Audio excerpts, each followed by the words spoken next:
நான் நினைத்தேன் அவர் விபத்தில் உடம்பு சிதைந்திருக்கும் என்று.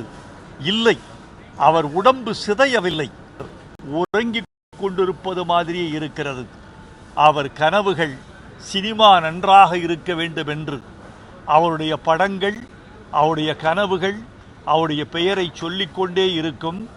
எத்தனையோ இளம் இயக்குனர்களுக்கு பிதாமகனாக இருந்தவர் சௌத்ரி.